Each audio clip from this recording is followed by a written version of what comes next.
bien le gouvernail. L'autre critique qui a été formulée, c'est qu'il y a eu des violations massives des droits de l'homme au Sénégal. Un rapport précipitamment écrit fait état, lorsqu'on le voit, une organisation internationale avec une organisation nationale, ensemble, se précipitent pour dire 13 morts, 590 blessés à la suite de violences policières. Voilà l'excès. On voudrait dire que c'est les violences policières qui sont à l'origine de tout ce que nous avons tous vu ensemble en voyant une catégorie de manifestants qui s'en prenaient à des biens privés, à des biens publics et même jusqu'au feu de signalisation, ce qui pourrait mettre nos vies, parce que réguler la situation, c'est une façon d'éviter aussi les accidents de circulation qui peuvent avoir des conséquences sur nos vies et en même temps, et s'en prendre à des postes de gendarmerie. Autant de faits qui sont faits, on dit que ce sont les forces de l'ordre qui elles-mêmes ont brûlé les postes de gendarmerie, ont brûlé alors Auchan et les stations Total et tout un tas de choses. Quand on fait la narration et le récit d'un événement, je pense qu'il faudrait le faire en tenant compte de la réalité. Parce que les faits sont têtus. Nous en avons tous eu à la fois une vision claire à travers le reportage que vous avez fait, mais aussi les interprétations, c'est autre chose.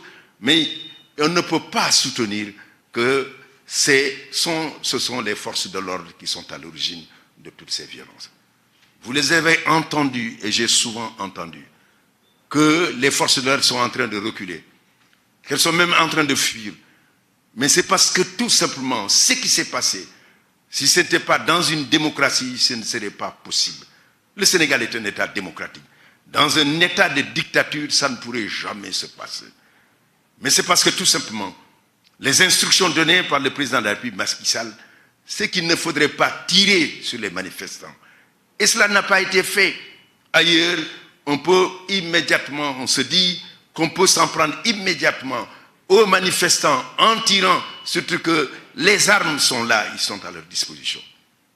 C'est pourquoi, contrairement à cette affirmation, à cet assassin, à cette accusation, nous disons que les forces de l'ordre ont fait preuve de tenue, de retenue, de sang-froid et de professionnalisme.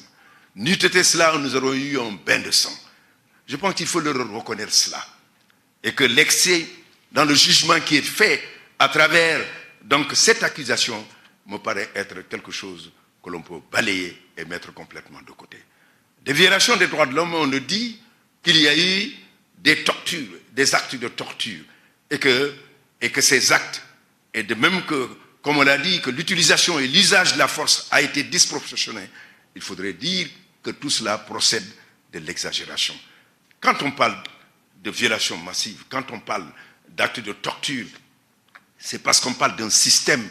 Mais jamais cela n'a existé au Sénégal, qu'il y ait un policier, un gendarme, dans l'exercice de ses fonctions, de ses missions, ait eu à commettre un acte qui peut s'assimiler à un acte de torture, mais on ne peut pas dire que c'est un système établi, une planification, un ordre donné par un gouvernement pour arrêter et pour mettre en prison une catégorie de citoyens et en même temps les torturer. Ce n'est pas possible. Pourquoi? Parce que la loi dit au Sénégal, dès l'instant que vous êtes interpellé, l'avocat est à vos côtés. Devant l'avocat, la torture n'est pas possible. La loi précise également aussi, dès l'instant que vous êtes en garde à vue, vous avez la possibilité immédiatement de requérir un médecin, ce qui sera obligé pour constater si vous avez des blessures. Donc tout cela atteste que cette affirmation me paraît être excessive. Je ne dirais pas qu'il y ait des actes qui peuvent avoir eu lieu, mais ces actes-là, si ces actes sont établis, la justice sera saisie et la justice fera la lumière et prendra les décisions qui